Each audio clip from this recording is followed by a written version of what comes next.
Ryan Sangalia and Jason Tullio of Rappler.com here at the Navy Gym in Bonifacio Global City, where tonight we will be presenting you four professional boxing matches, with the first one being Al Rivera, a junior welterweight from Santa Rosa Laguna, facing off against Richard Olisa of Iloilo.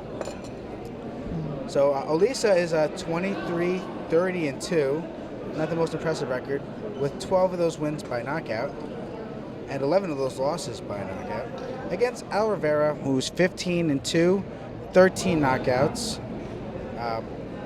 Rivera's coming off one of the best stretches of his career. The last year he pulled off an upset victory over Adonis Calvaquinto, previously unbeaten fighter, and then he followed that up in February of this year, going to Japan to knock out Shinya Iwabuchi to win the vacant OPBF super lightweight title. We're not certain here if this is a OPBF championship fight.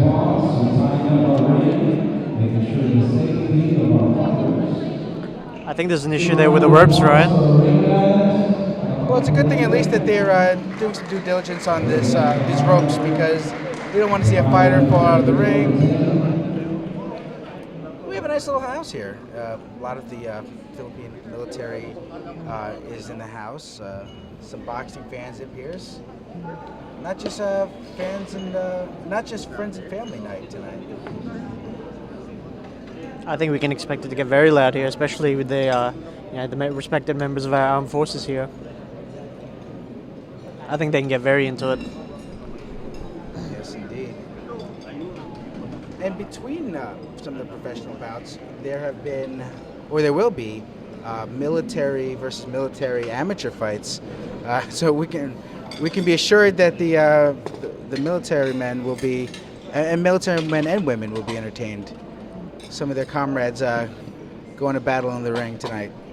And I think that's a good opportunity for them, especially with the way boxing is. It's a very morale building and a very character building kind of sport that these members of the armed forces can take part in. I think this is a good way for them to get a little bit of exposure and to be able to perform to their best in front of their peers. And I think it's a good opportunity for them, especially mixed in with a professional card like this. So we're waiting for the opening bell. I think they're still looking for it. And they're yes, they're looking for the bell perhaps, and also they're tightening up these ropes. But this is a nice venue. I recall being here last year, in November to be exact, when Rivera pulled off the knockout upset over Adonis Calvaquinto. Calvaquinto was a national team boxer as an amateur.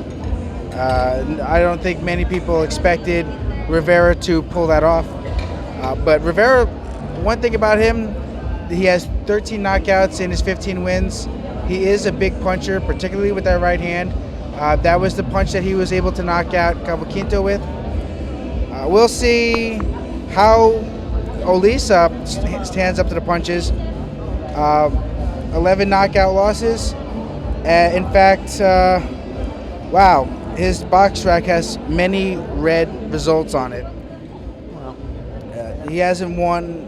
Well, he has won one fight since 2010. So this might not last very long. On paper, it definitely reads as a bit of a gimme, doesn't it? Yeah, I would say that's a fair assessment to make.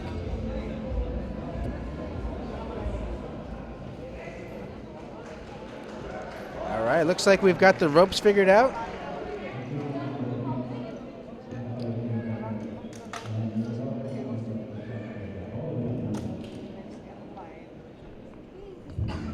Ladies and gentlemen, this is round number 1. Here we go.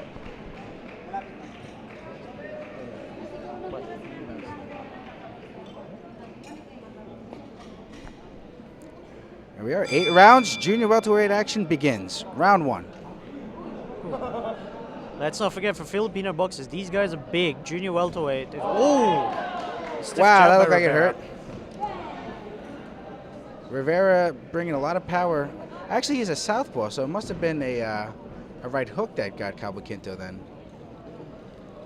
But South- Rivera the southpaw, so was Olisa. Ooh, another stiff Nice. left hand. That was a very stiff overhand left. The size difference, you can tell one fighter is a junior welterweight. The other guy has been eating some peanut butter and jelly sandwiches. Might be pancit canton around these parts. Also, yes, I hear that's popular here. Nice right jabs by Rivera. The difference in skill is quite apparent already. Skill, size, power, confidence, musculature. Olisa is very much leading with his face. Not much in the way of head movement or, any sense of protecting himself. I don't think this is going to last long. No, it appears that Olisa is going to go out there and try to land a haymaker, Hail Mary, and if that doesn't work, Rivera's eventually going to get to him. Just as he did right there with that combination, head and body, right hooks.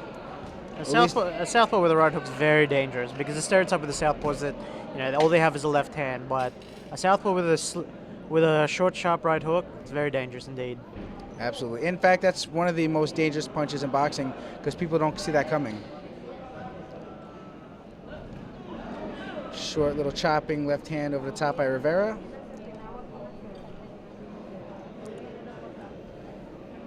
Olisa's already in survival mode. Not much in the way of strategy from Olisa. I mean, he's backing straight up into the ropes. There's no... He got caught with another jab on the way out there. And his face is already marked up from those right jabs and the right hooks. Everything seems to be landing for Rivera. I think it's a matter of how long will Olisa want to get beat up tonight.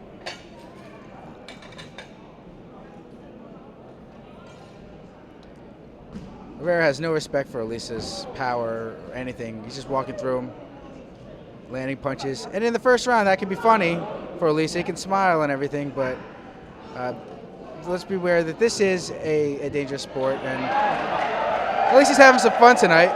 He's not short on confidence, that's for sure. I mean, he's battered, he's bruised, he's losing, but he's got a smile on his face at least. Well, if you're going to go out, you might as well go out dancing. It looks like someone's mouthpiece fell out.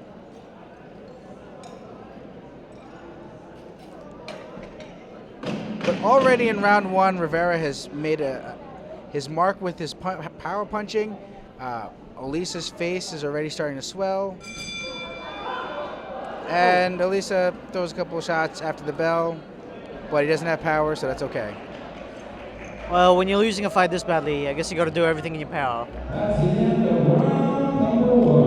Luckily, none of those punches landed. Rivera showing how tired he is now after the first round by standing up. They've not even brought in a stool. But a lot of boxers, particularly in sparring, you don't sit down. So perhaps this is just what he's most comfortable with already.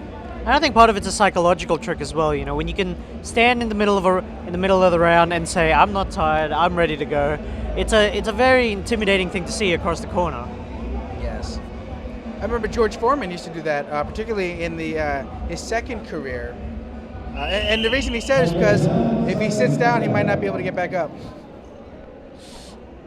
Too many burgers from the grill, perhaps.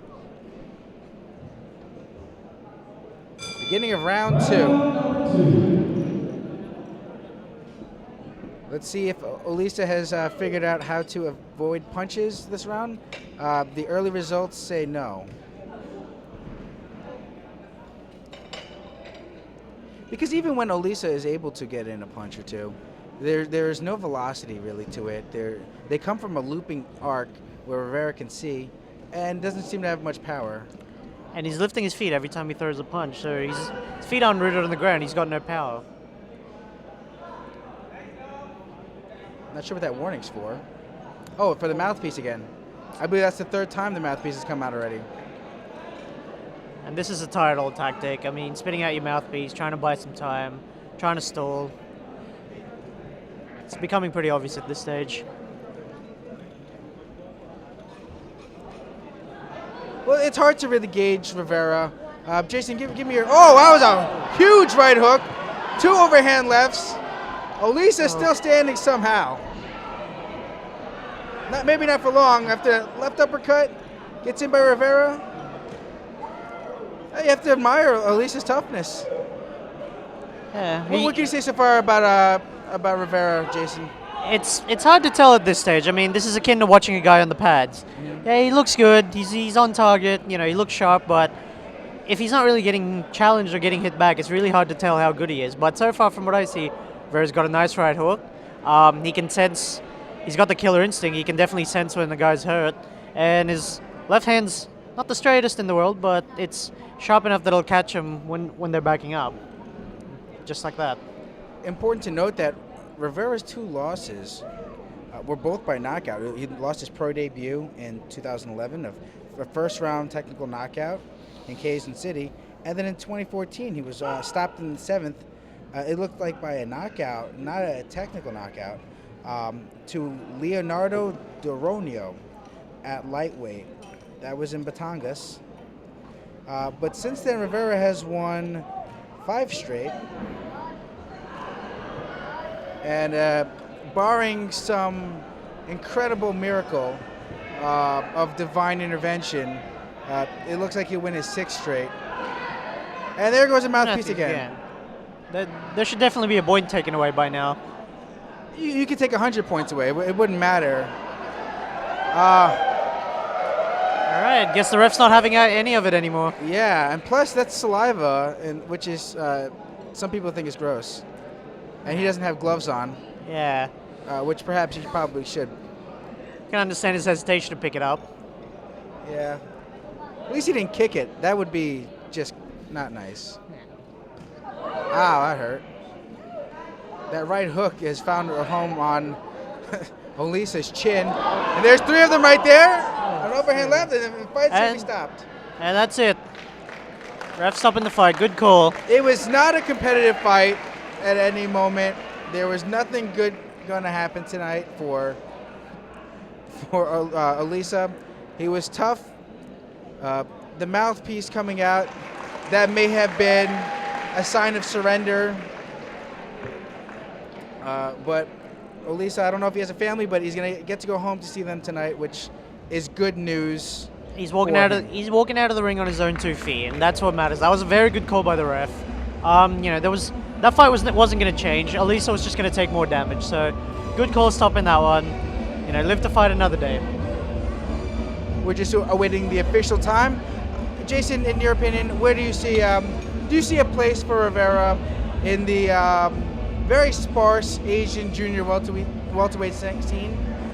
Well, I mean, looking at him here, right here from ringside, he's a big junior welterweight. But I think he needs better competition, to be honest. I think he needs to be a bit better tested at this stage. He can't be taking fights against the Olisas of Asia. He needs to step up in competition if he hopes to progress further in his career.